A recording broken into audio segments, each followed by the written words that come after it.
for listening to Range Minded from Independence Indoor Shooting. This is episode 102, where we talk about the effect that coronavirus is having on the gun world, the amount of new shooters that it's bringing into the fold, and we have special guest Adam Boyce talking about how to train indoors with both firearms and edged weapons. This was a fun one, and we hope you enjoy. Thanks for listening to Range Minded episode number 102, the ways to train when you're not at the range. Hello and welcome to Range Minded from Independence Indoor Shooting. Still open, by the way. My name is Mark Long, and I am joined as always by the one and only Steve Zimmerman, all the way from the earthquake-safe bunker. Yeah, I'll tell you what, man, it has been a week for us here in Idaho. Yes, it has. And if you guys, it's been silly. Yeah, no, go ahead.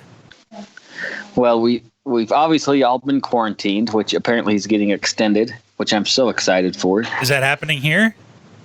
Well, it sounds like the president is going to highly encourage it. Okay. Well, then, yeah. So get prepared to stay at home for longer. Yeah, that'll be fun.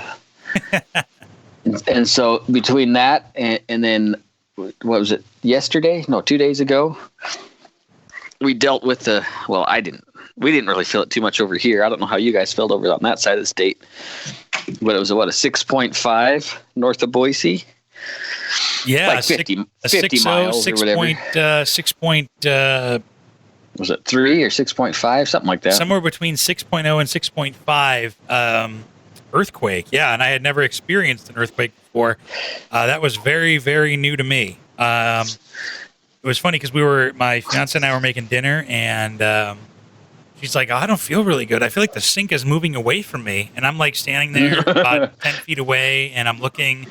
I see the chandelier above the dining room table moving, and I hear the wine glasses clinking to the right of me. They're and chattering back and forth. Well, the dishwasher was running, and I go, I think something's wrong with the dishwasher.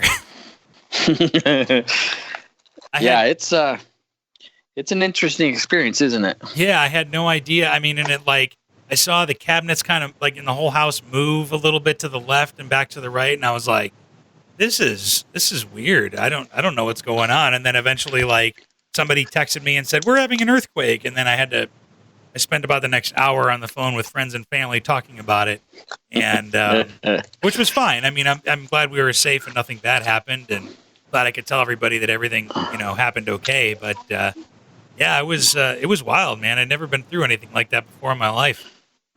Yeah, I was still at work, but I didn't feel it. I was working back in the shop, and then the guy I work for comes out of his office. He's like, "You guys feel that?" No. But it wasn't much over here. But man, my sister, they live down in Utah, and they had an earthquake a month ago. Yeah. Down in Salt Lake, and she called me in a panic. She's like, "I heard you guys had an earthquake." No, we're good. We're good. Pretty wild, isn't it? Yeah, I've been through one before. When I was a kid, we went to Oregon. I went to Oregon with my cousins, and that weekend I think it was like a 7.3 or something. It was a large earthquake. Yeah, it's weird, man, and you don't want to mess around with it. I guess you're supposed to stand in the doorway and not go outside. That's what my neighbor from Northern California said. Well, I'm pretty sure that information, they don't encourage that anymore. I don't know what it is. Oh, and hey, sounds like we have a special guest coming on. Do we have our special guest here now? Can you see me, Adam? Yeah, did it work? Yeah, let's find out. Can you hear him, Mark? Yeah, Adam Boyce, everybody. He's here with us now, finally. Yeah, sorry about that. That's okay. It's all right. Any time with Adam is valuable time. I appreciate it. So, yeah, we do have a special guest on with us, a special quarantine edition, Adam Boyce. How are you, sir? I'm doing fantastic. Haven't got the coronavirus yet. Had some time to practice and train, so life's pretty good. Yeah, your beard is looking pretty manly there. I'm working on it. Yeah. I gave in and shaved mine off. Are you kidding me? Yeah, let me see. Let's see that. I'm growing it back because it was disgusting. You look like you're about 12 years old. No, it shows my fat face is what it does, so I got to bring it back. Man, yeah, Steve, you had terrible. If you didn't know, Steve had a great Billy Goat beard going on that was It was down past the chin a few inches at least, and now it's gone. Yeah, it was probably almost 3 inches long by the time I cut it off. Man. But it's coming back. Well, your face almost matches your head now. It's hard to see. Look, there's some there. Yeah, not too bad. I got the Jason Statham going on. There you go. Yeah, not too bad. So, but yeah, this is the special coronavirus edition. We're going to talk about some current events because there's a lot of interesting things going on in the world with regards to firearms, believe it or not. And then we have some time. We figured we'd talk about training at home. That sounds good. Yeah. And if you don't mind, I'm going to eat some of my food storage. I have a Cadbury egg in my hands. Oh wow! Yeah, Easter like is a week. It's Easter. We're not even going to have a fun Easter this year, so I'm just going to eat the candy now. When is Easter? I don't even know. Coming up, right? Next week. Yeah, next week. Yep. Yeah, next Sunday, I guess. So, but yeah, so that's how this episode's going to go, and we're happy to have Adam Boyce. Let's start with you, Adam. What have you been up to? Obviously, you're somebody who usually travels around the country and was supposed to travel around the world, if I remember correctly, this year, and it's probably unfortunately not happening, is it? Yeah, so we've had to cancel a lot of events. We had Tokyo, Japan. We're going to teach at the USCC Expo in Kansas City. We had to cancel that as well. Palmyra in New York, Palmyra, Pennsylvania, Bethlehem, Pennsylvania. Several other places we had to shut them all down until we know what's going to happen with this virus. So, kind of unfortunate. I love to travel and meet new people, so it's kind of not a good deal. It's so frustrating. Yeah. Yep. Yeah, I mean, what are you able to do? I mean, are you going to reschedule some of those dates? Because I think that was obviously your first time, going to Japan, at least for training, as far as I know. And I think that's probably one of your first times going to the East Coast to train, right? And to teach? I've taught in Pennsylvania before.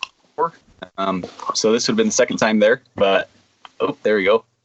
But with... That was awesome. Figure the Skype thing out. Yeah. No worries. So, it would have been second time in Hershey, Pennsylvania. Does it really smell like chocolate there? I mean, not that I'm fixed on junk food, but sorry. Sidetracked. Right to go where we train. It was right next to the factory. You could smell it. It smelled good. Probably one of my favorite places to teach. Walked away from there and they gave me a big box of Hershey candy. So more candy so yeah. Well, and you don't strike me as much of a candy guy. I don't know if you have a sweet tooth or not, but I feel like you're too busy moving around and training to have a sweet tooth. Oh man, I have a sweet tooth like you would not believe. Really? So I've got to be careful. Yeah. Yep. I got to be very careful. It's those Eastern Idaho boys. We love our junk food. Well, I mean, you're used to moving around and choring all day, so I get it. Yeah. And today I've had to have the calories because it was stupid cold. Yeah, it was unusually cold. I think all over the state today. I was gonna go outside and take a nice long walk, but it was like 35 degrees, and I'm like, I'm not gonna do that. Too cold. Oh man. Well, anyway, Adam, I'm sorry to hear about your travel plans being canceled and stuff. That's unfortunate, but I'm sure your family's happy to have you home, right? Yeah, it's good family time, so kind of a good reset. You push sometimes a little more than you should, so sometimes it's good to just reset, and this kind of forced me to do that. So one benefit to it. Yeah, and you said you're able to train at home a little bit more and practice a little bit more and kind of hone your skills, right? Yeah, so not so much train with partners. Our jiu-jitsu gym, I'm not able to train there anymore. They've closed that down for the time being, but I have some apparatuses I can do at home in the garage and picked up a couple new books and videos to focus on some other methods, and good time to kind of just focus on that. Well, can you tell us a little bit about that? Because, I mean, we were going to talk about training at home a little bit and kind of talk about how you can train at home with firearms or whatever. But, knife training probably without a partner is probably a little more difficult than most people would think. So if somebody's interested in that, what advice can we give them? So there's actually a lot of different ways that you can train with a knife by yourself. One thing you can do is just hang up a rope. If you have a garage or a basement where you can attach a rope and hang it, you could use that as your targeting. So you don't need anything fancy. Another thing I like to do is I'll take a heavy bag and then I'll take a bungee cord and a pool noodle. So I'll take the pool noodle and I'll wrap it around so it looks like arms off of the heavy bag. And then you can work strikes and use those pool noodles as arms. I've got a couple other things to do. I've got a couple PVC dummies that I've made. You can build it like basically a man-sized target with different arm angles for about $100. You don't really need anything fancy. You can do just katas, just in the air, doing your flows. But pretty easy to kind of make an excuse and say, well, I don't got a training partner, I'm not going to train. But really, you just have to be a little bit creative. Yeah, no, that makes sense. I mean, it sounds like not too far off from the meat target that you make to show kind of how different blades affect different things, right? Yeah, kind of the same idea. Yep, just practicing with the training blade, and then once you get good enough with it, like you say, you can go on to a meat target and actually use a live blade to quantify and validate that what you're doing actually, that you can target what you want to target. So do you recommend obviously practicing? Like, do you recommend a practice blade then, obviously, or a real blade? Yeah. So initially, whenever you train with somebody, I never recommend a live blade. Always a trainer, just for the safety partner. But there gets to a point where you got to make sure that the knife that you actually carry is going to do what you hope it will do. You have to use it in the self-defense situation. So the majority of the time, again, you're training with a trainer. But again, you want to make sure that you can validate that and make sure that the knife you actually carry will function the way you want it to. So that's good advice. You want to make sure that, you want to, I could see where, especially taking your class a year or two ago with Steve, how using a trainer knife would be beneficial. Well, yeah. Remember how sore your forearms get playing with the staccatos and everything in there, man? I do, because I remember how aggressive you were. Oh, come on. I had to let all that pent up anger out. He was, I don't know if you noticed, Adam, but Steve was a real aggressive type. He was ready to go. I remember he was all in. You gotta practice how you're gonna train, how you're gonna fight, right? Right. Yep. Yeah. It's not like everybody's soft butter. No, that's true. But yeah, if you haven't taken Adam Boyce's course yet, for knife training, he's got a meat target. Why don't you tell us a little bit about the meat target that you construct to kind of demonstrate that the effectiveness of different blades? Yeah, so that's one of the things we do in the knife seminars, the blade seminars, is we want to make sure, again, that the knife you carry will actually do what you intend. So what we do is we take a wood dowel, and then we take a pork tenderloin, and we butterfly that. And then we wrap that with butcher's twine and saran wrap. And the way we set that up, it's as close as you can get to cutting human tissue, ligaments, tendons, that type of stuff.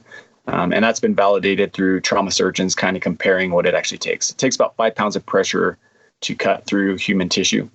So we'll use that, and then we'll put a piece of Levi over the top of it, denim, a jacket, an article of clothing, so that you can see what a knife will actually do, and the different styles of blades, that type of stuff. So we'll look at what a serrated blade will do, what a tonto will do, what a Warncliffe blade will do, and kind of show you the different principles and concepts with different knives, and why you should look at certain things when you're selecting a knife for self-defense. Right, because I was going to say, it really is quite amazing to see how, first of all, how little it really does take to get a good slice, and then how deceiving some of these tactical fighting blades, it's just good advertising. They're not very practical when it comes to defense. Right. Yeah, I've bought more than my share of knives that really wouldn't function as well as I would hope. Again, any knife, I don't want to be cut by any knife, but some will definitely be better than others. Yeah. Well, and what surprised me, I think, was having knives that get stuck in tissue or in denim or whatever. Like, you think that if you have a knife that has X, Y, or Z quality, it's just going to go right through, and you're going to be able to bring that knife back to your position one or whatever. And it might not be the case. It might actually get stuck in clothing or what have you. Yeah. Yep. Yeah, you can look at, for example, one of the things you'll look at is serrations. That's something everybody look. When you talk to people and say, "Hey, what do you look at for a tactical knife?" And a lot of people say, "Well, I want something that's tanto, and I want something that's serrated." That's what you'll see the majority of people is carrying, is that type of blade for tactical knives. You'll find with serrations, depending on the level of serration, they'll often get caught in the clothing, like you're saying. With the tanto blade, it doesn't cut as well because you lose a lot of that pressure when you make the actual cut. And then another style blade that's popular is the karambit. And the karambits are really good for hooking. And like you say, when you do those tests, you can actually feel that it will snag, will hit bone, snag in the clothes, and you don't get a good cut as you would hope for. Right. And we don't want self-defense. We don't want to cut or stab somebody a bunch of times. We want to cut somebody once or twice, disable them so that they can't continue to fight, so that we can be safe. So that's what our ultimate goal is to stop them, not so much to kill them. So that's kind of the take we look at when we look at knives, is what type of blade can I use effectively, and what's the blade style that's going to stop this person as quickly as possible. Right. Oh, go ahead. You made me think of. Oh, sorry, Mark. You made me think of something that's, usually when we talk about defensive use, we talk about handguns and and how little support we get from movies or TV shows, and how deceptive it gets, and people get terrible ideas, and it really crosses over to the edged weapon defense, where, like you just said, the only purpose is to use the knife once or twice just to give you distance and time, where in the movies, you see these awesome fights, knife fight scenes or whatever, and you just think, well, that's what defensive knife use is a bunch of slashes and a really cardio workout. But yeah, kind of like basically a blender fight. Everybody's just arms flailing and cutting. Yep. And there's some realistic to that. I mean, if you start watching actual videos of actual attacks, I mean, you'll just see that it's repetitive. They're using gross motor skills. Yeah. Not everything's a John Wick scene. That's right. Yeah, there was a movie I watched years ago. I think it was called Cash, and this guy, he gets stabbed in the back, and he leaves the knife in his back, and then he pulls the knife out and stabs somebody, and the guy died. Like, it didn't work for him, but it worked for you. And there's a lot of that, like you say, in movies that's not realistic. Yeah. Right. Yeah. So, I think that's reason enough to take an edge weapon class, especially from Adam and Spartan Mode, because you really teach it how it is, and you really do. I think a lot of people, just like with firearms, they just assume that, you're going to be able to stab somebody multiple times or whatever, or slash, and that'll be it or whatever. But really, that couldn't be further from the truth. And you really do need training with an edged weapon, just like you do a firearm or anything else in self-defense. Yeah. Yep. Exactly. Yep. Yeah. No. So that's one thing a lot of guys forget about me, is actually for my day job, I work for a government agency and I teach firearms. So that's kind of my priority. So a lot of people think knives the only, the gun's the only way to go, but you need to look at the other variations. And going back to what you're talking about, as far as what to train, how to train, try and be as broad as possible so that you have different skill sets. You don't get to shoot what the bad guy's going to do, or what he's going to be like, or she's going to be like. So you need to be prepared for whatever comes your way. Yeah, we've talked about how you don't get to pick the when or the where or the how. You just kind of have to deal with, be prepared to deal with whatever's going to happen. Yep. And that's the funny thing about Adam, though, is because, I feel like we know him as the knife guy, and he's all about knives or whatever, but really you're kind of all over the place. Well, not all over the place, but you teach firearms just as much as you teach edge weapons, right? Yeah. So that's kind of a weird thing about me, is I have a couple hidden skills that nobody really knows about. I do the gun thing. I was a sniper for a while. That's what I did when I was on the special response team. But I'm also a master gardener. So this always gets everybody. So I tell them, hey, I'm the knives and guns, and I'm also a gardener. And that kind of gets people like, what? So I usually stop telling people I do the garden thing. But a master gardener. You're like the Mr. Miyagi. Yeah. No, I think you need to have something that's not about violence. And I like gardening. It kind of soothes the soul. Sure. Yeah. Well, what kind of gardening? What kind of gardening do you do? Is it like produce, or is it flowers, or a little bit of everything? What do you like to do? Vegetable gardens, fruit trees, that type of stuff. There you go. Yeah, I'm not really into the flowers. Maybe I should do that. But Yeah, you could add florist to your resume. there you go. So, well, let's switch gears over to firearms real quick, because we could talk about some current events real quick. There's a lot of interesting things going on in the firearm world, especially with coronavirus and a lot of things being shut down.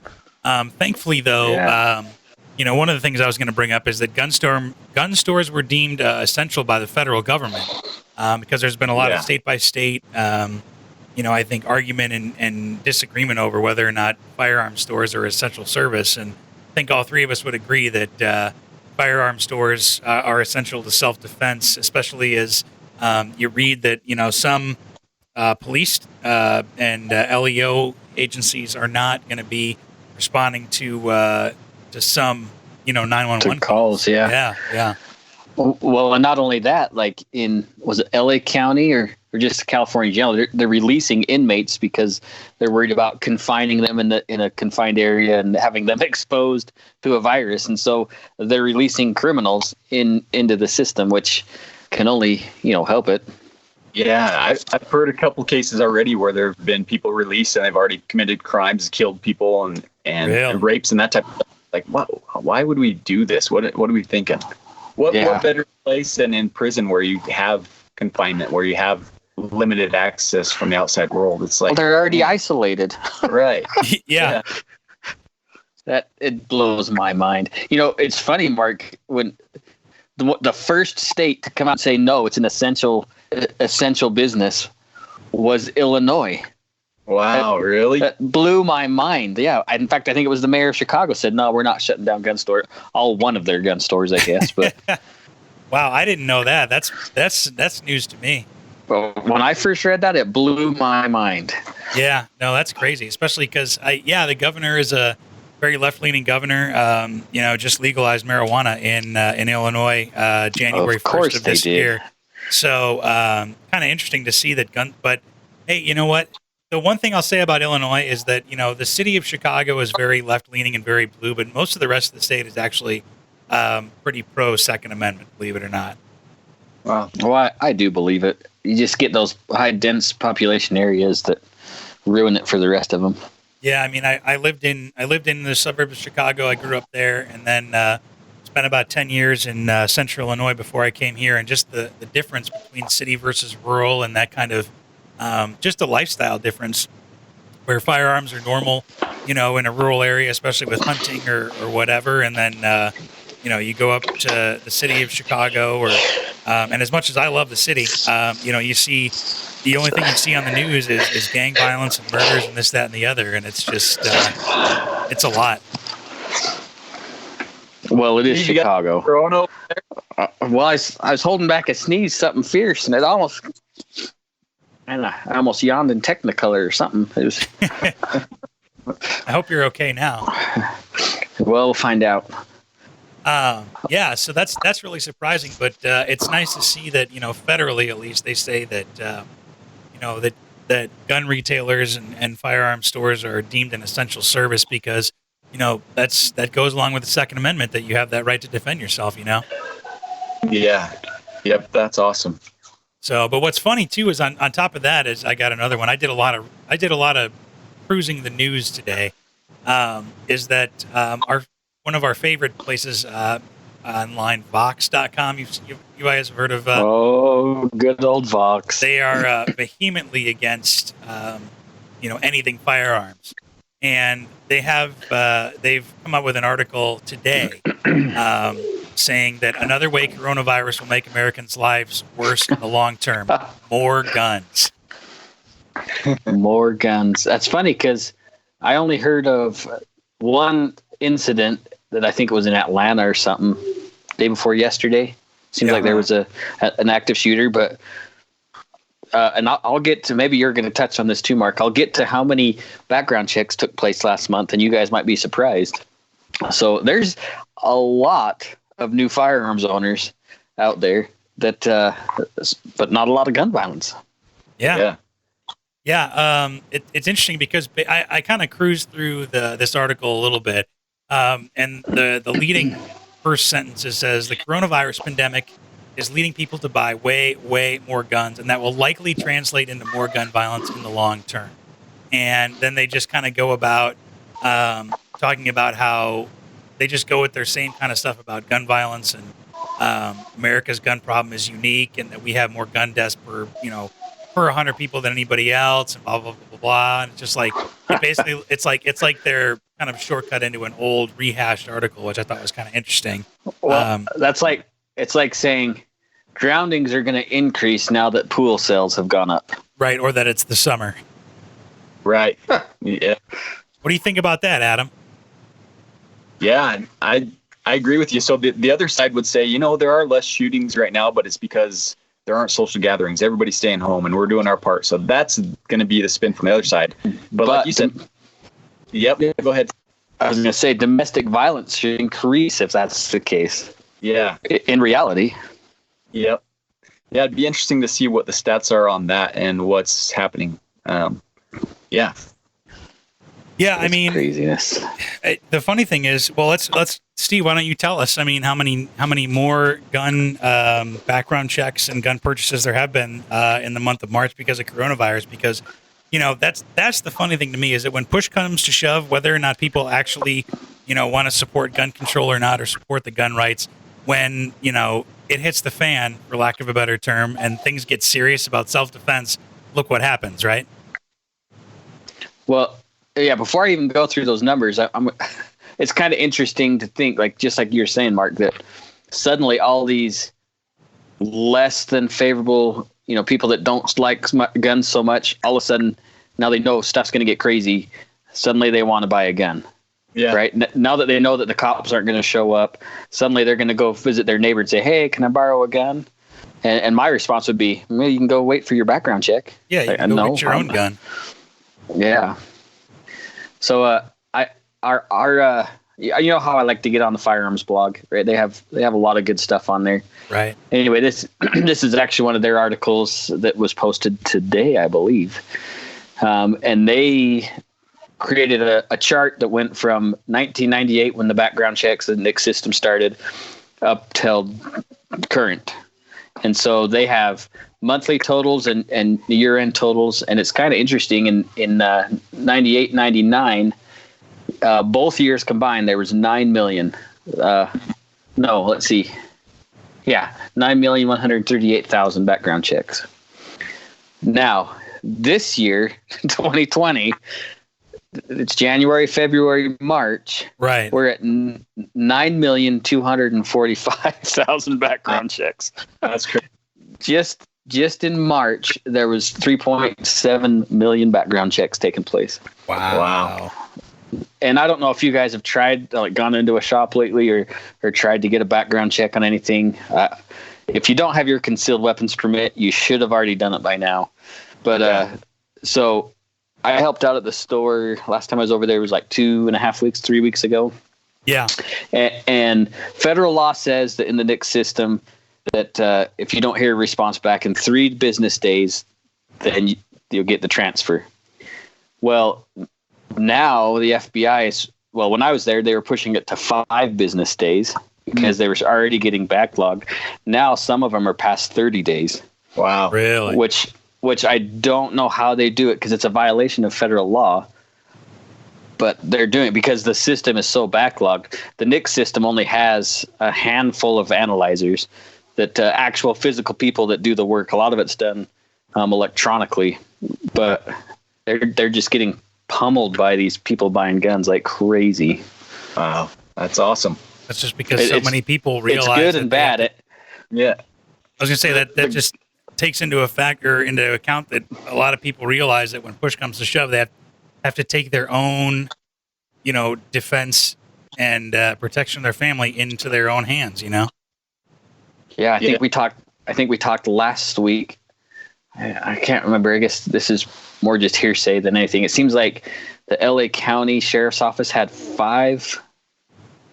No, shoot, what did do you remember, Mark, when I was telling you? Maybe it was 7,000. Maybe it was in DC. They had 7,000 officers that were contaminated or that got sick.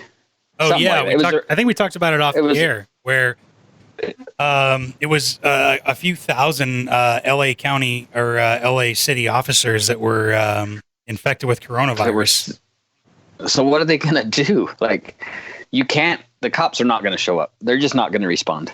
And if they do show up, it'll go from the average of whatever 7 minutes per call to 2 or 3 hours. It'll be ridiculous. Yeah, just the manpower isn't there anymore, you know? Scary. So, Yep. Time to get ready yourself, huh? So the nice thing is, as I look at it as an instructor, is, and maybe this is just the evil capitalist side of me, there's going to be a lot of revenue here coming into instructors in the next, 6 months. Hopefully. That's hopefully that, because people get wise and want to get trained. But that's a good question for both of you guys. How do you encourage people to get the training that they need to if they're new firearm owners? It's difficult right now. I would still consider doing one-on-ones, but it's too dangerous. I mean, if you look at the seriousness of the virus, like, it's not worth trying to risk bringing something home to your family. Yeah, I know a couple other instructors in other states, and they're still abiding by the 6-foot rule, keeping everybody separated and still teaching. I'm not comfortable with it, like you say, Steve. I have a family, and I like life, so I'm gonna hold off for a little bit before I teach anymore.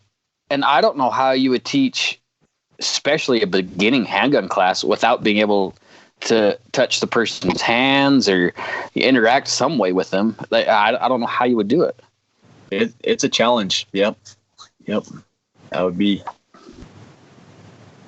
Mark, we just need to get you as an instructor, and then you can learn.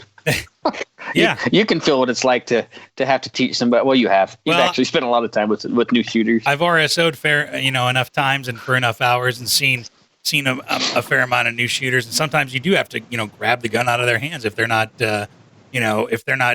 acting appropriately or following all the firearm safety rules or whatever. But you did take one of the best RSO classes out there. I did, yes, in the entire world, from Steve Zimmerman himself. Oh, thanks. Gee, thanks. The accolades keep pouring in. Yes, and it lasted the entire 8 hours to the minute. Absolutely, as required by the NRA. So I mean, obviously everybody's kind of quarantined right now, and nobody can go anywhere. But it's not like all these people that bought guns are going to decide to just sell them when things go back to normal. So how do you kind of encourage those new people, let's say a couple months down the road after this is all cleared up, to take firearms training courses? So that's actually something I have in the works. So I like you guys have mentioned in the past, teaching knife seminars have been my focus previously. Looking ahead, what we're looking at doing is doing more classes with like a CERT or a cool fire cool fire trainer, and basically have different scenarios. So we'll have a video screen on the back and put people through some of that stress inoculation and kind of get people comfortable with handling their firearm under those terms. So that's kind of how we're going to kind of move forward. Yeah. How about you, Steve? What are you looking at doing? Well, that is a good question. It's tough because I don't know how many of them are actually interested in getting any training. Like, there'll be maybe 10% that aren't even going to do anything about it. They'll put the gun away or they'll sell the gun, which might be a good opportunity to pick up some inexpensive used guns.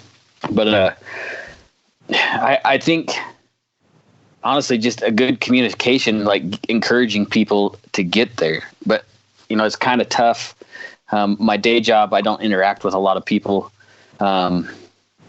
So I don't know. That's a tough question for me. Unless I spend a lot more time in the store and just convincing people the importance of it. That's really what it boils down to is teaching them for the few seconds you have them at the gun counter or whatever that they need some training. Yeah. Well, yeah, I think. Oh, go ahead, Mark. I was just going to say, hopefully what I think, we can do is that, a lot of these people who are new gun owners probably have friends that do have firearms already, or have somebody they know in their world who can, kind of push them towards training or whatever, that already own firearms and has been through training. So I'm hoping that we can just be, like we've said before, good stewards of the Second Amendment that can, they can say, hey, awesome. I'm glad you decided to protect yourself and get a firearm to be responsible for your own safety and security. But, you have to go through that training and all that, and maybe, offer to go, not only take a new person shooting, as we've seen has been, really successful, but also, maybe take a class with somebody, and brush up on your own skills together, That's a good idea. Yeah. Yeah. It's always a good idea to even go back to the basic stuff, take a basic handgun with them. And if you do decide to do that, don't be the person that knows all the answers and just sit back. If you know the stuff already, just sit back and let other people learn at their pace. But I think you're right, Mark. Just being a good friend with time to take them shooting would go a long ways as well.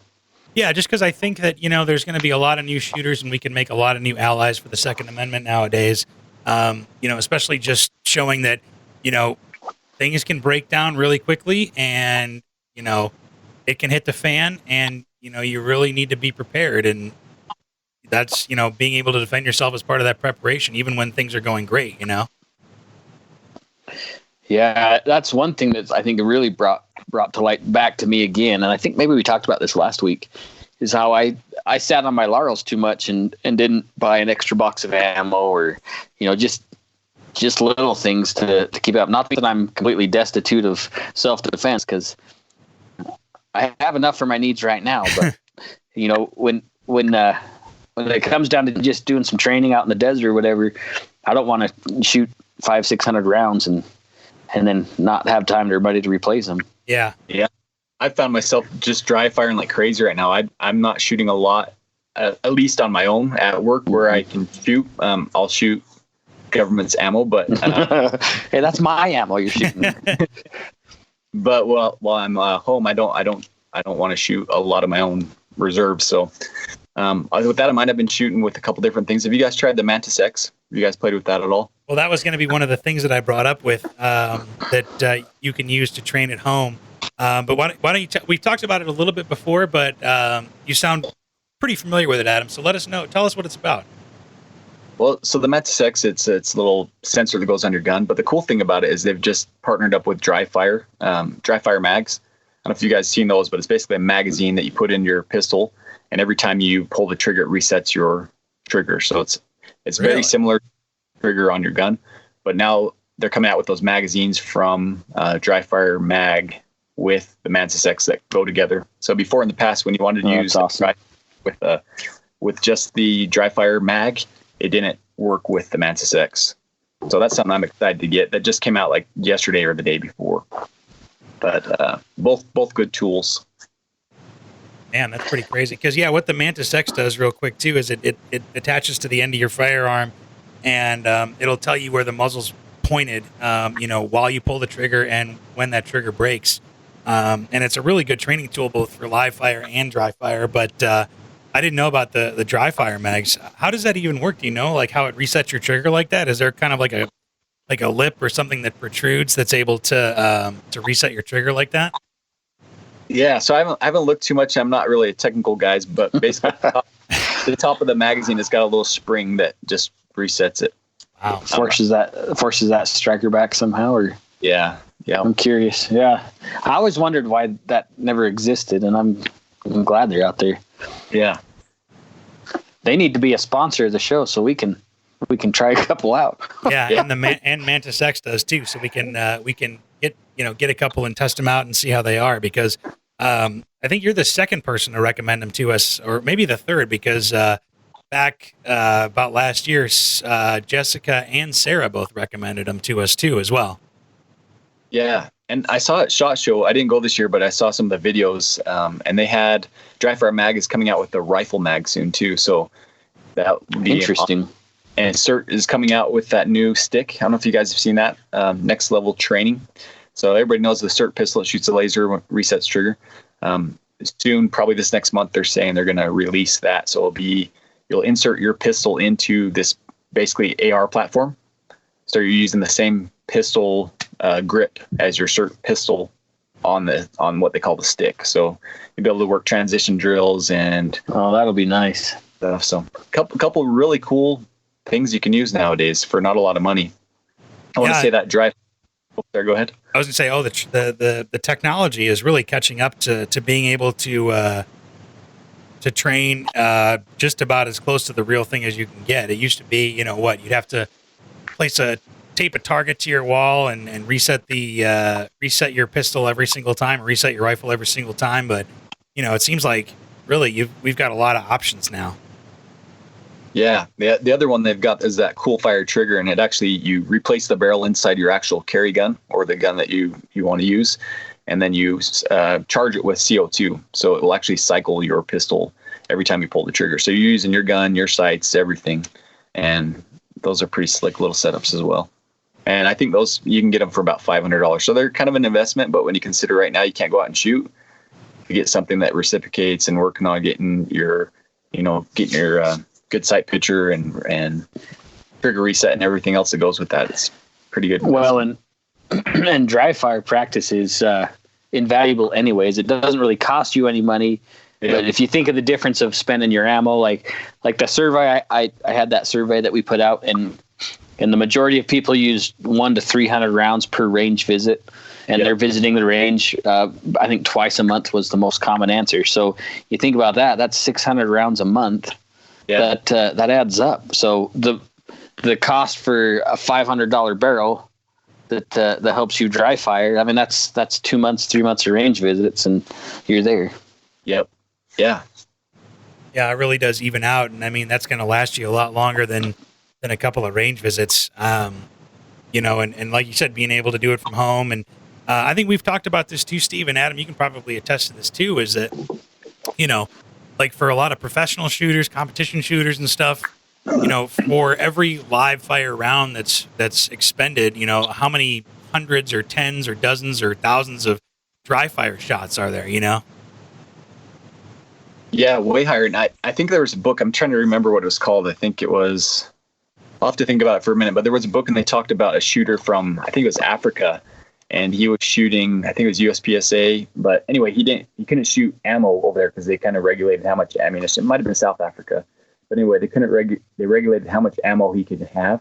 So he went like a year with just dry firing and came to the U.S. to compete and smoked the course. So did it awesome. Really? There's also that gentleman that if you follow on Instagram, it's T-Rex Arms. Oh yeah, I was just thinking about that. Yeah, he's got that gentleman from, I think it was China or somewhere in Asia. China or Korea, something, yeah. Yeah, maybe Korea, but he wasn't able to shoot over there, but he used airsoft guns. And then he came and shot with T-Rex and those guys and smoked it. I guess he did incredibly well. So really? I think a lot of times kind of make excuses and say, well, I don't have ammo, I don't have money, I can't make it to the range. And really invest a couple $100 in airsoft or a cool fire trigger or a dry fire training mag or cert or whatever, or even just use the gun that you have, like Steve was saying, and just get those reps in, because it doesn't cost anything if you do it that way. Well, and you talk about airsoft. SIG has an airsoft version of every one of their firearms, so that's the actual weight, the actual size. Really? And they can be expensive. You get to some of their rifles, and they can be, a couple $100. Yeah. But it is the exact same every one. It's a 1-to-1 of the actual firearm, and so you can get your training in for less cost. I forgot about that. Don't the magazines for the rifles, the SIG rifles, pellet guns, don't they have like a belt fed internal or something like that? You like feed the pellets in through like a belt loop, and then I can't remember. I know their handguns, like they're the same capacity. So if you got a 17 round magazine on your handgun, it's got the 17 round mag for the airsoft. So everything is the same. Your mag changes and everything will be the exact same. That's cool. I know, I think Uberex, I think makes a lot of the same stuff. I bought a Uberex Glock that I thought was the same. It doesn't fit in any of my holsters. I was actually pretty upset about that. Yeah. You spend $100 on a pellet gun just for training, and then it doesn't even fit. So, what do you do? I guess you buy a new holster. Well, so talking about airsoft and that kind of stuff really does highlight something, though, is that Talking about dry fire drills and all that, you don't just have to practice firing. You can practice failure drills. You can practice reloading. You can practice your holster draws. There's a lot of pieces of kind of the holster draw and firing a pistol and reloading and all that you can put together and that you can train over and over and over again. That again doesn't cost you any money, and that you can do at your home, over and over and over again. Yeah. Well, just like Adam was talking about transition drills going from your handgun to your long gun, that could be a huge problem if you plan on doing both for some reason. Even if you're hunting and you don't know how to get from your long gun to your handgun for some reason, that can be a huge time waster if you don't know what's going down. Yeah. Yeah, I mean it's all definitely things to consider. It's just you have the time and you have the option, now because you're more than likely at home more, and unfortunately some people that have lost their jobs or something like that, they can't afford going to the range or can't afford the ammo. There's still ways you can use your time without spending money to really prepare and dry fire and all that kind of stuff. Like I said, or do magazine changes, failure drills, all that kind of stuff. It's all going to carry over, I'm curious to see what happens after this whole quarantine thing's over, because I think there's going to be people that are training more right now because they do have the time, like you say, and other people are busy watching Tiger King or whatever else is available. But it's so intriguing. Yeah. Well, there's nothing wrong with both. I think there's something wrong with the Tiger King. There's definitely something wrong with that TV show. But I think it's a great opportunity right now to really enhance your skills and get a whole nother level up. Well, like you mentioned, Adam, you've been watching videos, you've been reading books. I mean, you're not just sitting idle. Between the gardening and the books, you're getting in there deep. Yeah. Well, and the other thing too is, you mentioned you're interested to see what's going to happen after this. I'm interested to see what's going to be happening legislatively after this. Because, all these people trying to buy guns and stuff. Apparently, I've seen this kind of headline a few different times, so I know it's not necessarily satire. But they're talking about how people are going in to buy guns and they're mad because you can't get guns shipped to your house immediately. Right. Isn't that interesting? Suddenly they realize that you can't just buy a gun online. Yeah. Oh, go ahead. I was going to say, it's not like the JCPenney catalog of 1808 where you just go down to the local store and say, hey, I want this rifle, and it's shipped in a crate right there to the store and you pick it up. Yeah, man, you can't get a Thompson in a box anymore shipped straight to your home. But there was a quote from Omaha Outdoors in Nebraska. We've been inundated with inquiries from out-of-state folks, mainly from California, asking if we can ship them a gun directly. The answer, of course, is no. Despite what politicians and many in popular media claim, you can't buy a gun online and have it shipped to your house. Well, you could if you're an FFL and your home was a place of business. Other than that, no, you can't buy a gun online and have it shipped, especially across state lines to your home. And that's the funny thing is, like, obviously as responsible gun owners, we know all that. But, people that, suddenly decide that self-defense is the thing that they want to get involved with. What do you mean I can't order a gun like I can off Amazon? You mean the media was lying to me? Right. If only there was a gun show they could loophole. Man, I tell you what. Well, we're all socially distanced, so gun shows aren't happening. Yeah, that's a bump, man. But what do you guys think? You think anything's going to happen legislatively after that? Maybe maybe there might open the door to national reciprocity for concealed carry, or maybe Hearing Protection Act come back. I don't think we'll ever see the Hearing Protection Act come back again. I could be wrong. The reciprocity might be interesting. That could be really cool. And Idaho certainly is expanding their constitutional carry laws, so maybe that'll keep bubbling over into other states.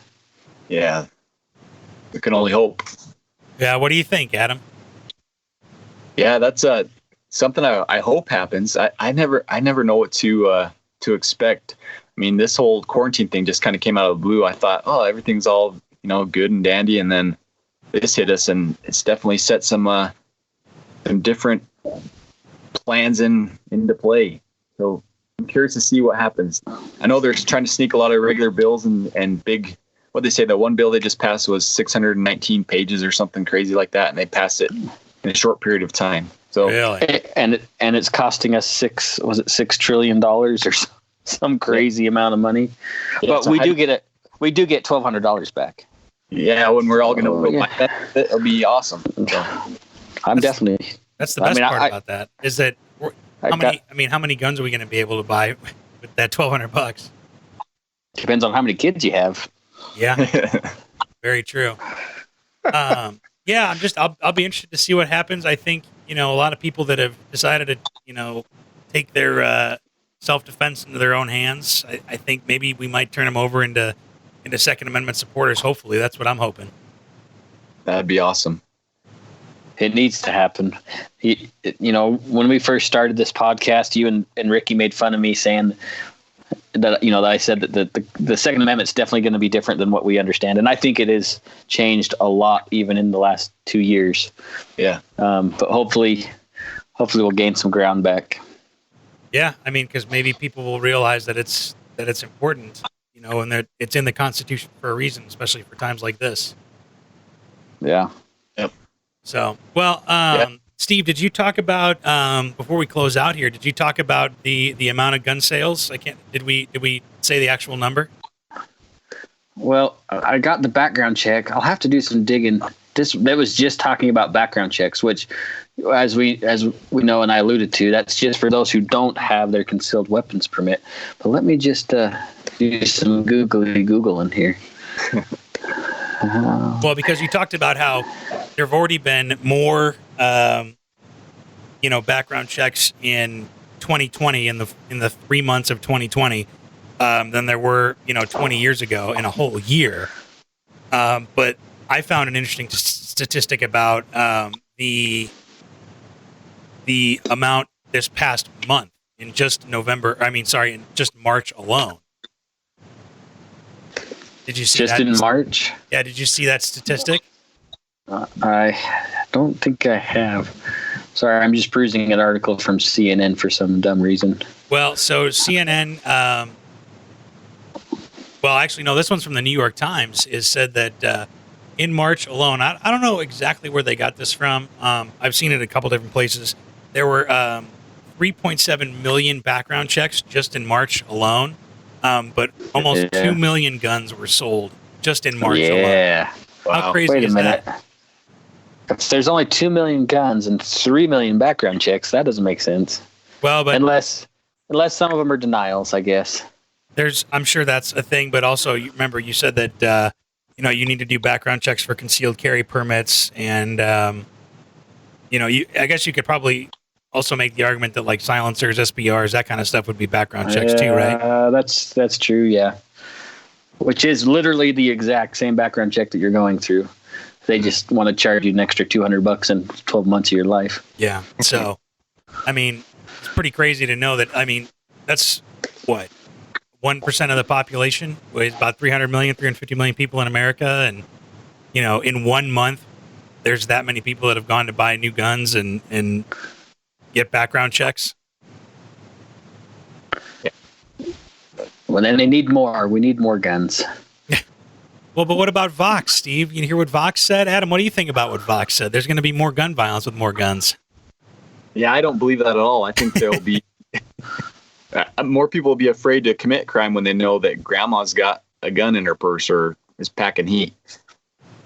And I'm hoping so. Yeah, it's and the other interesting thing too is that I've seen is that there have been mayors and governors pleading to the citizens and to the criminals to not commit crimes because there's not enough law enforcement to deal with it, and there's not enough not enough emergency services to deal with all the crimes being committed. Isn't that crazy? Yeah. That seems like an invitation to me. It's like, hey, we don't really have enough officers and stuff to take care of this, and we're not going to respond unless it's absolutely critical. So please don't go steal anything, or don't go. Well, those bad guys are totally going to follow that. Yeah, 100%. They're watching the news. It makes perfect sense. So it's ridiculous. Well, what are we going to do? Well, we're just going to keep on training how we can at home. And, if somebody's a new gun owner, like maybe a neighbor or a friend or something like that, be supportive and just take it one day at a time, I guess. Right, guys? Yeah, that's right. Yep. Be supportive. So I think we'll close on that. Adam, before we let you go, why don't you tell everybody where they can find you? Because you've got a great social media presence, and we want to make sure that when all this blows over, people are able to train with you. Okay, so on Instagram, it's Spartan.Mode. And then on the web, it's just SpartanMode.com. So that's where you can find me and find the list of my courses. Again, we're going to be rescheduling a lot of those knife courses. For Japan, will probably be December, January, somewhere there. I don't know how many listeners you have from Japan, but a couple Pennsylvanias will be pushed back. We're looking at maybe doing Knoxville, Tennessee, and New Orleans this year. Hopefully Albuquerque, back to Arizona, and then here locally in Idaho Falls, Rexburg, Pocatello. We got about 15 places on the list that we're looking at teaching in the next little bit once this all clears up. So. Well, and nice. Then if maybe enough people are interested, in a certain region, can they email you to try to get you to come out there?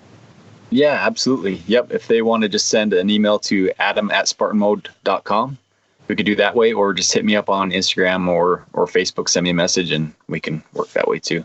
Perfect. Well, thank you, sir. Thank you, Adam Boyce, for coming and joining us on the podcast again. It's always a pleasure having you. Hopefully all this blows over and you'll be able to start training again soon, and life will go back to normal, That'd be awesome. Thanks for having me on. Good time with you guys. Always a pleasure. Steve, you got anything else?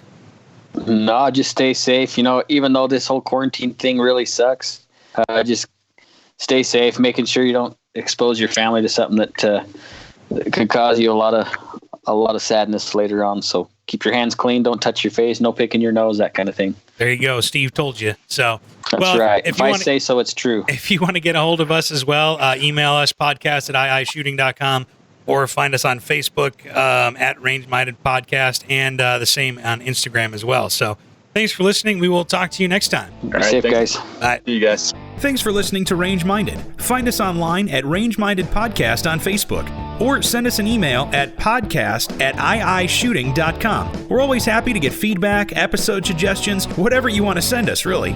And be sure to subscribe to us on Apple Podcasts, Google Podcasts, Stitcher, and pretty much wherever else you get your podcasts from. Thanks for listening, and we'll see you next time.